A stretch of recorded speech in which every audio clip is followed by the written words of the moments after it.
All right, hey guys, Brian the Shaving Geek here, and with me, this is my brother-in-law Al. Al is also known as Wayman29 on YouTube, and he is also the proprietor of Creekroad Pottery. Yeah. So I also have a channel, Creekroad Pottery LLC on YouTube also. That's my ceramic channel. So Al is a philosopher. Al is a student of religion.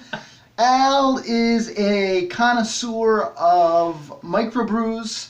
Al is an international man of mystery. I don't know about all that. But Al is, like I said, he runs Creekroad Pottery. Al has a degree, actually, in pottery. I didn't know they offered anything like that. It's almost like a degree in underwater basket weaving. Right. But it costs like more. Oh, yeah. And it's worth like a lot less. Yeah. Basket weavers, you know, they're much lower on the scale. Yeah. So, but Al now is making huge bank. Well, not really, but he's living large, making pottery. And well, I don't know if he's living large, but he's making pottery. And it's kind of like, well, yeah, he's not getting rich doing this, but he's having fun. Yes. And so Al also used to have a beard. Yeah, Right? I shaved it off. So I used to refer to Al as Osama bin Alfred. Remember those days? Yeah, he looked like when he Al Sama. Yeah. If you went like after 9/11 when he went to the airport, he got the extra special treatment. Every time. Made me very uncomfortable. Yes. For a long time, Al didn't need. He didn't need to get his prostate checked. He didn't need what's that thing, that Roto-Rooter thing they do? Colonoscopies. He didn't need. He got None those of that. every time he flew. He got the special treatment. So he decided that he needed to. No, not really. So what made you decide to get into wet shaving? Well, I think when you came down and said that you need bowls to try out and that I should make them, I was making these really ugly mugs. They were horrible. And those kinds of things you give away to the family and you don't sell them. And then I made a whole bunch of ugly bowls. And Brian had me make them, and I gave them to him for Christmas. And I actually have one here where I started out. Man, this is ugly, huh? And he took it and he showed it to some of the shave groups, and they thought it was a good idea. And then other people wanted to, and essentially they hijacked my pottery. So now I run a shave pottery. Yeah, he was gonna make beer mugs and stuff like that. So then, in order to do all that, I had to try out what I was making, and I got into the whole shave from there on. Would you rather be like making beer mugs because you have to try that out? Yeah, but we'll get there at some point. Okay. Like I said, he's like a connoisseur of microbrews. Right now, my other friend did the same thing with some ugly mugs I had. And now the pottery is getting hijacked by a coffee company. So still no beer mugs? No, not yet. But you're still drinking a lot? Yeah. Yeah, I mean, making pottery. You have to. It calms the nerves when you're running the kilns. Yeah. So one of the cool things I wanted to show you with this here is this was kind of one of the things. This is kind of a standard. I would call this a standard now for you. Yeah. This is kind of a standard shape that Al does. And let me grab a brush here. I'll show you. This spout is really cool. This spout is really cool because obviously it's a place for you to pour your water and whatnot out. But it also, look at how nicely a brush rests right in that spout. And so that's really cool because this was kind of the beginnings of that. This ugly pot was kind of the beginnings of this. Really, I mean, it's like functional art, right? I mean, it's So originally, this idea came actually. If you see the potter Simon Leach, he's very famous. He came to the U.S. from Europe.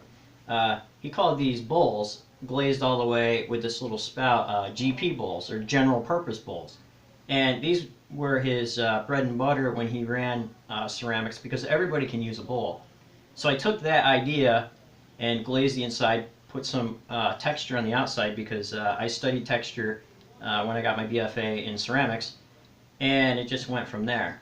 So a lot of people, when I started thinking about it, with the brush holder, it doesn't move around, it doesn't slide around inside. You can just let it there while you're doing your shave, and if you wanted to make another pass, it's very easy to pick up.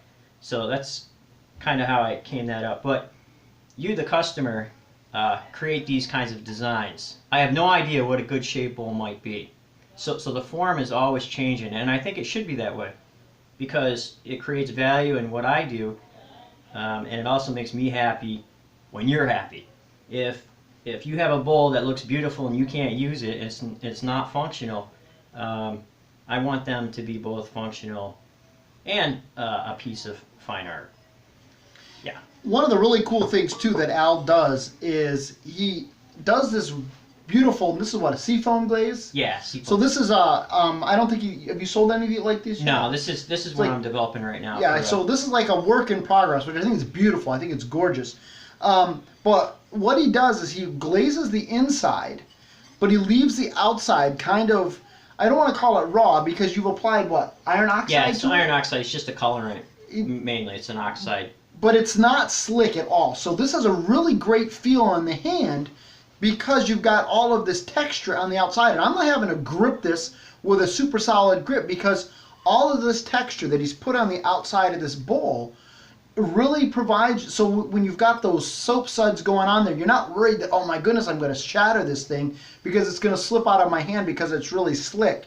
I mean, this right now, without any soap in it, is slick because of the glaze. I mean, that's the natural properties of a glaze. It's just going to be more slick. And so I really love that he's done, that's really cool. And this is fired to temperature. So if you have clays that are completely fired to temperature, this is rated for 23, 22. So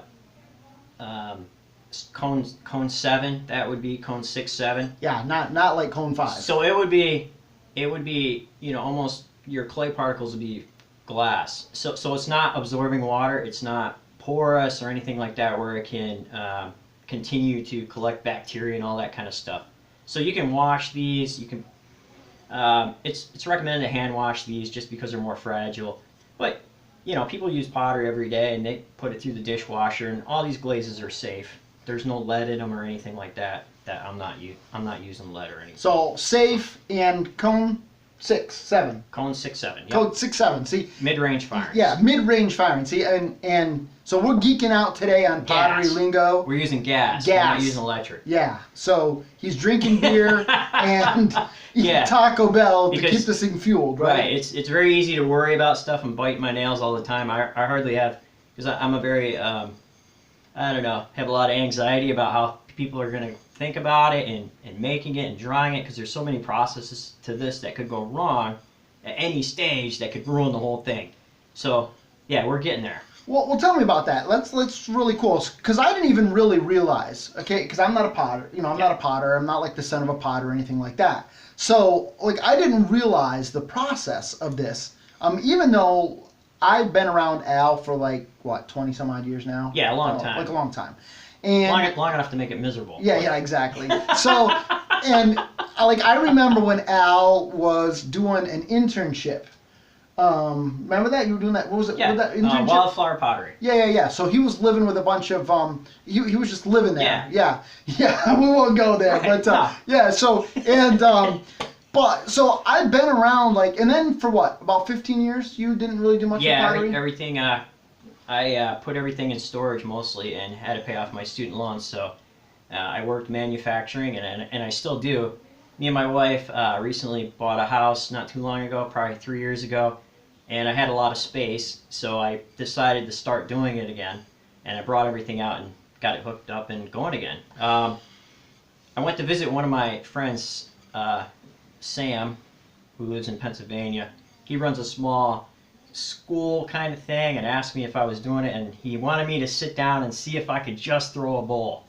And it's one of the basic things, and I was able to do it amazingly after 15 years, and so I decided to get back into it. And so now that he's gotten back into it, and we have this little this family group on Facebook that we kind of go back and forth and whatnot, and he kind of has been providing us with updates. But I didn't realize how many steps there are in making one of these pots, and how many like places where things could go wrong. You know, so you know, you kind of think, okay, you take a lump of clay, you throw it on a wheel, you spin it around, you know, like a la Ghost style. Or we won't like mimic that here. No, Not, like, that would make me uncomfortable. yeah, me too, a little bit. So we will, but then you take that and you throw it in a kiln, and then you've got a pot. But it's like more complicated than that. How many steps are there? There's probably 5 steps. And it's like stuff can go wrong like at every step. Yeah. Like you could get all the way to step 5 and like. Right. Yeah. So what are things that could go wrong? So even though you have a really nice form off the wheel and you're an awesome, you can create tons of bowls like nothing. You can dry them. You can put the texture on them. You get them through the first firing. You know, things could go wrong in the first firing. Maybe the kiln cooled too fast. You get hairline cracks. But if you make it through that, you could glaze a piece and think it's going to be awesome, and then you end up with, you know, maybe some bubbles. So what I brought Brian to show are some test samples, and some of these are bubbled out and I couldn't let go. So you can see a good example of this beautiful bowl, but you have defects like that. So I mean, you it's could hard to ruin a see whole that load on the, if you didn't know what you were doing. So. But like right there above my finger, that's like a big bubble, and it's like jaggedy. So like you really don't want that, because you end up cutting yourself. It's going to chew up your brush. Yep. Yeah. So as I'm developing glazes. And isn't that beautiful? Like that's gorgeous, absolutely gorgeous. Yeah. But like, okay, you got that bubble, and so that ruins your day right there when you find stuff like that. And that's why he drinks a lot of beer. Yeah. So as I'm drinking beer and cooling that down, there's a whole bunch of techniques to fix those issues, and then once they come out of the kiln, I let them sit for a few days to go over them and make sure there's no defects in them before I load them to the store, because it's kind of important to send bowls with no cracks to customers, right? And like one of the other cool things that Al showed me tonight that I didn't know about is like the sound, like the way he can tell if a bowl is cracked. He like gave me this bowl to me, and this bowl looks like gorgeous to me. And he's like, no, there's a crack in it. And I'm having a look, and I'm looking, and like even right now that I've looked, I'm like looked really close, I can see it. But he said the way he can tell if the bowl's got a crack is if he does this, and it doesn't ring out. Now, listen to that. Yeah, this one here should have a higher ping. You hear that? It doesn't go flat. Like that bowl there, that no crack in that. This one here. You can hear that's like flat. So even if you're at antique stores and you're buying mugs or something, just a quick tap on the side. If it doesn't sing high, then you might have a hairline somewhere. So yeah. So anyhow, Al is doing like these bowls that a lot of his bowls have this kind of form factor, or he's also making these really cool shave mugs. So like a puck of soap will sit right down inside that real nice, and look at how awesome that fits right in your hand. Still got that awesome texture on the outside, so you know you're not having to worry about it like slipping and smashing, but just like really beautiful. So it's like a functional piece of art, and I just think it's awesome. Yeah. So my next thing, I want to do a run of these. So I do runs mostly, maybe 10 or 20 of different types of things, but I want to do some of these with lids, because a customer said, hey, can you make me one with a lid, because I got cats. I don't want cats eating soap. Yeah, that's so I did one with a lid, and it came out really nice. So I'm kind of getting back to people who already bought these to have them trace the tops if they want lids, and for a couple bucks send them a lid if they want one. But at some point, lidded shaved cups are coming. Yeah, when I get to it. Like all the extra time you have, right? Yeah. So, like the last thing I wanted to show you, and then we'll see if there's anything else you want to cover. Yeah. But like this is something that Al is doing. We can talk about this, right? Like on camera. Okay, like this isn't any they're already out there. All right, so this is already out there. This is Jacob Razors. Jacob Ray Razors. Jacob Ray Razors. .com, .org. Yeah, .com. And Al is doing and he's already done a run of these for Jacob Ray Razors. Yeah, we did blue ones. Blue with a different design on the inside, but this is a second prototype number 2 that wasn't released, and we're hoping to get that released for Christmas. Now, check that out, because the thing is, all right, there's several things about this that I absolutely love. First of all, look at how awesome that just fits in your hand. Again, that texture on the outside. I mean, it's just awesome. Yeah, that's me. Awesome, okay? It's awesome. Everything's awesome. But then look at that texture on the inside. Like, if you want texture, all right, if you're like craving texture to build lather, I mean, those ridges are just like, they're fierce. They're just like crazy. The other thing that's really cool about this, now see these little notches that are carved out on the side here.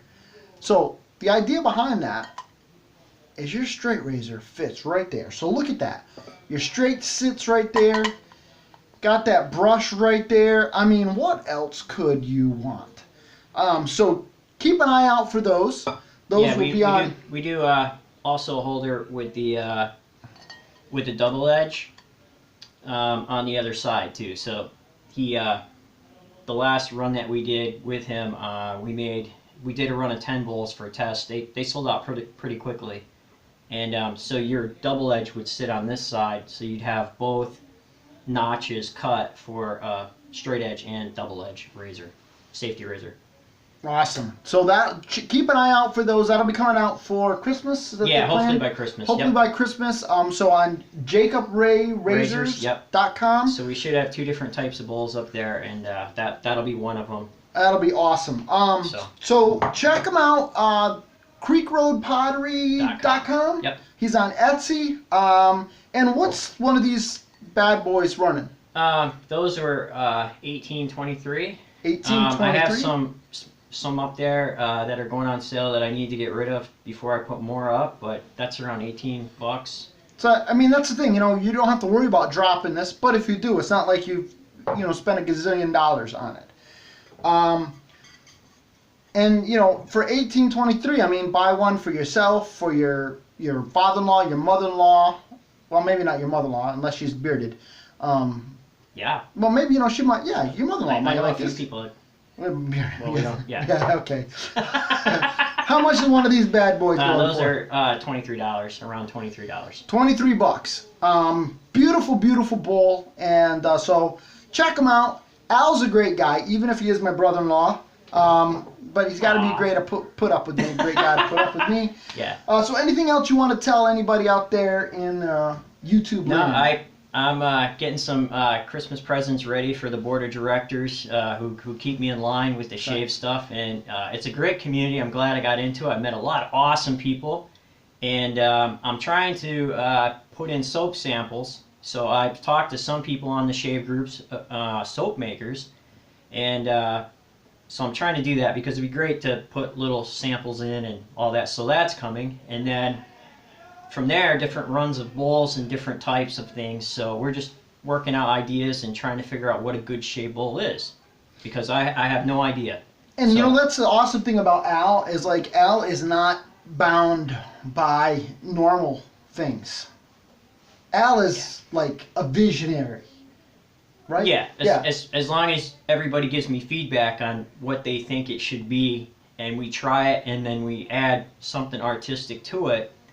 Because a lot of ceramic potters will pump them out by the hundreds, and I think you lose some of that artistic value through mass production. So that's why I do small runs, and they're available. So if you got a crazy idea and you want to see it come to life in ceramic, give Al a shot, give him a shout out, and he'll see what he can do. And I actually named techniques and bowls after people. So we have the burner ridge because a gentleman said, hey, I have no place to wipe my soap sample. So I created the burner ridge on the inside of one so he could take the soap sample and put up underneath there and wipe it off his finger. So little things like that, it makes it interesting, and it allows people to be involved. Yeah, absolutely. If you have an idea on how the soap bowl, the lathering bowl, can be made better, yeah, just let me know, right? give Al a shout. Don't keep it in. You want to let it out. No, that's right. You may not be able to throw a pot, just like I can't throw a pot, but you may have a wonderful idea, and Al can be the hands, the goat. Okay, we're not going to go there, but Nah. yeah. But anyhow, so hey, Al, thanks for stopping by the den. Yeah, it was great. Yeah, he's been showing me. He actually brought up some of his shave stuff, some of his razors we've been checking out. He found a minty Rolls razor that is like, I think those things are so cool. I don't know if I'm ever going to have the cojones to try to use one of those. Yeah, they're sharp. Yeah, but maybe someday. But minty, he's got that. So anyhow, thanks for dropping by, Brian the Shaving Geek and Al. Yeah, take care. Nice meeting everybody. All right, we're wishing you a lifetime of happy shaves, everybody. Take care.